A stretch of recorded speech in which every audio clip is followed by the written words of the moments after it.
Red Bull have built a rocket ship in the form of its RB18 F1 car, which is crushing the competition in the current Formula One season. The RB18 is the fastest car on the track, be it high downforce or low downforce. The car is able to cope with any challenge thrown on its way by the track. So, on today's episode, let's talk about how the RB18 is able to achieve such performance on every track it is racing on. Before we dive into the topic, make sure you have subscribed to our channel and have notifications turned on by clicking the bell. Back to our topic, Max Verstappen and Red Bull keep winning. This combination has won all three races after the summer break at Spa, Zandvoort and Monza in different ways. But there is a consistent factor in all of these races, which is the RB18's straight line speed. This speed means that the Red Bull drivers are able to defend against an overtake more easily than the other teams are able to. This is backed by data. At Zandvoort, the leading Red Bull was 3 km/h faster than the leading Ferrari and 6 km/h faster than the leading Mercedes at the speed trap at turn 1. With DRS, this average speed difference is even huge by a gap of 10 to 20 km/h. At Monza, Red Bull was matching the speed of Ferrari on the speed traps, yet running a high downforce package. This gave Red Bull the advantage of better tire degradation. Because of high downforce, the car tends to slip less, preventing tires from overheating, resulting in better tire wear. Now, let's take a look at the telemetry data of the fastest qualifying times set by Verstappen, Leclerc and Hamilton at the Italian Grand Prix. With the high downforce setup, Max is able to match Leclerc's top speed in turn 1 and is able to carry more speed through the parabolica than Leclerc or Hamilton is able to due to the use of a high downforce setup. If you take the Belgian Grand Prix, no one was able to match the top speed of Verstappen. With all this data, we can conclude that the Red Bull is able to make setup changes to cope with track specifics without making a compromise on performance over its rivals. But how are Red Bull able to do this? Well, many factors are considered in the making of a Formula One car. Even the smallest change could result in a massive performance swing. So, let's go through one by one. The aerodynamic philosophy of the RB18. With these new technical regulations in place, design is a very important piece of the puzzle. This year, Red Bull came up with an aerodynamic concept which provided them with great straight line speed, but less cornering speed. The side pods of the Red Bull are of medium size, if we keep the Mercedes as the smallest and the Ferrari side pods as the largest on the paddock, which they are respectively. Red Bull made different interpretations on the 2022 technical regulations to design their RB18. They are trying to minimize drag with their side pods, not to a very huge extent, while also trying to create maximum of the needed downforce through its underfloor. In theory, this gives the RB18 the perfect mix by providing greater straight line speed due to less drag and the needed cornering performance, accompanied by better tire performance due to the floor, producing the adequate levels of downforce. This aerodynamic philosophy followed by Red Bull has given them a car with the perfect balance. But what about the other components, such as the power unit? There is an engine freeze implemented from this season, so that could have played a big role. The Red Bull/Honda powertrain has been a strong PU for quite some time now, so is that making the difference?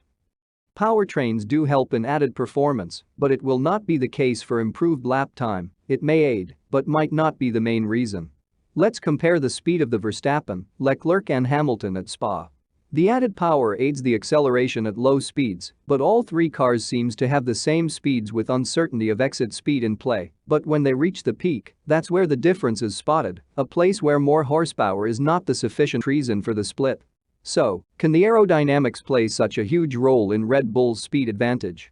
This year, with the new regulations, all focus has been on the side pods to influence the drag of the car. We have seen minimalist side pods from Mercedes to huge side pods from Ferrari to influence drag and airflow. But the concept implemented on the Red Bull seems to be much efficient on achieving the task of less drag with better airflow. The Red Bull side pods are of medium-sized and are designed to sort of achieve lot of downwash to allow the airflow over the side pods to flow down over the rear diffuser, thus generating required levels of downforce while producing less aerodynamic drag. Also, the floor has been a key area of this season to generate downforce.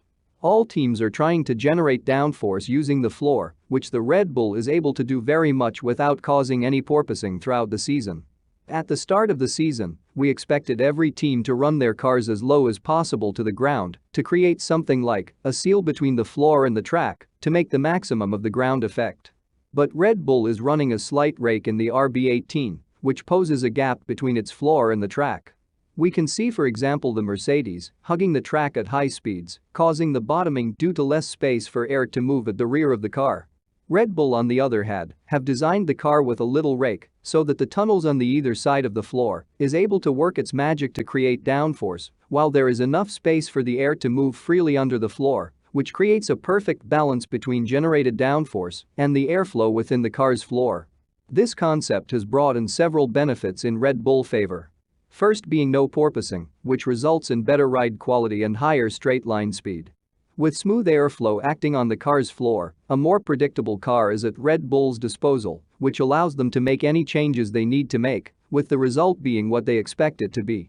Also, with a perfectly working floor, the required amount of downforce can be generated through the floor, allowing the teams to make trims on the rear of the car for track specifics and setup specifics, like what Red Bull is doing currently, to achieve good cornering speeds while having a higher straight line speed over the rest of the grid.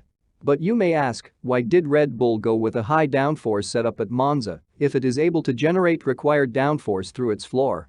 First point to keep in mind is that Verstappen was taking a penalty, therefore Red Bull had to be strategic to get a better balance for the race on Sunday rather than for the quali on Saturday. When we look at qualifying at Monza, Verstappen was able to match Leclerc on the DRS zones during qualifying, which was essential for him to make up ground to Leclerc during the race. But due to this setup, he lost massively on the straights with no DRS. But, due to the high downforce setup, Max was able to find more time through the corners by carrying in more speed.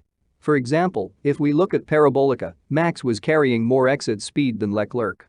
Also to bear in mind, with more downforce, Max was able to look after his tires better than Leclerc, providing many advantages to Max in the race at Monza. This provided the race pace that Max needed to blast past through all other cars on the grid to take the win at Monza. If you want to know why the Mercedes W13 isn't a bad F1 car but a car with loads of problems, click on the video shown on your screen now. And as always, thank you for watching, please subscribe, and I will catch you on the next one.